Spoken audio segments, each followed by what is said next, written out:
ঢাকা বিশ্ববিদ্যালয়ের সঙ্গে মিল রেখে রাজধানীর বাইরে সারা দেশের বিশ্ববিদ্যালয়ের আন্দোলনরত শিক্ষার্থীরাও গণপদযাত্রায় অংশ নেন। বৈষম্য বিরোধী ছাত্র আন্দোলনের ব্যানারে কোটা সংস্কারের দাবিতে নিজ নিজ জেলা প্রশাসকের মাধ্যমে রাষ্ট্রপতি বরাবর স্মারকলিপি দেওয়ার উদ্দেশ্যে সকাল 11টা থেকে বিভিন্ন ক্যাম্পাস ছেড়ে রাস্তায় নামেন কোটা বিরোধীরা।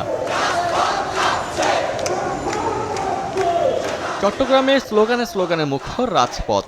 মিছিল নিয়ে রাষ্ট্রপতি বরাবর স্মারকলিপি দিতে জেলা প্রশাসকের কার্যালয়ে যান শিক্ষার্থীরা। এ সময় যান চলাচল বন্ধ হয়ে যায় সড়কে। আমরা বিশ্বাস করি মহামান্য রাষ্ট্রপতি আমাদের যে যৌক্তিক আন্দোলন, যে যৌক্তিক দাবি, সেই প্রেক্ষিতে ব্যবস্থা গ্রহণ করবেন। সংবিধানে উল্লিখিত অনগ্রসর এবং সুবিধা বঞ্চিত যারা পিছিয়ে আছে তাদের জন্য একটা ন্যূনতম মাত্রায় কোটা এনে সেটা সংসদে আইন পাশ করে কোটা সংস্কার করতে হবে। কোটা বৈষম্য নিরসন করে সংসদে আইন পাশের লক্ষ্যে জরুরি অধিবেশন আহ্বান ও 24 ঘন্টার মধ্যে মিথ্যা মামলা প্রত্যাহারের দাবিতে একাট্টা সারা দেশের বিক্ষোভকারী শিক্ষার্থীরা। ব্যানার নিয়ে পদযাত্রা করে জেলা প্রশাসকের কার্যালয়ে স্মারকলিপি দেন তারা। নগদের কাছে সব গ্রাহকই প্রিয়, তাই তো সারা দেশে ক্যাশ আউট চার্জ সবচেয়ে কম।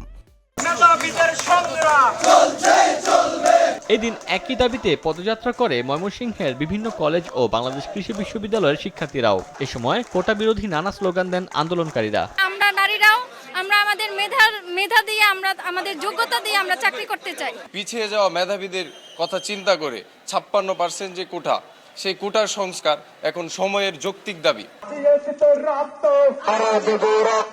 সিলেটে শাহজালাল বিজ্ঞান ও প্রযুক্তি বিশ্ববিদ্যালয়ের কোটা বিরোধী শিক্ষার্থীদের মাইকিং করে ছাত্রছাত্রীদের একত্রিত হতে আহ্বান জানানো হয়। রাজশাহীতেও জেলা প্রশাসক বরাবর স্মারকলিপি দেন শিক্ষার্থী ও চাকরি প্রত্যাশীরা। সরকার বা উপর মহল থেকে কোনো ধরনের আশ্বাস এখন পর্যন্ত দেওয়া হয়নি। যতদিন না দেবে ততদিন পর্যন্ত এই রাজপথেই থাকবো। আমাদের একটাই চাই, আমার কোটা সংস্কার চাই। যতদিন না আমাদের দাবি মেনে নেবে ততদিন আমরা রাজপথে আন্দোলন করব। এদিকে কোটা বিরোধী আন্দোলনের পদযাত্রায় অপ্রীতিকর ঘটনা এড়াতে মোড়ে মোড়ে আইন শৃঙ্খলা রক্ষা বাহিনীর কঠোর নজরদারি ছিল।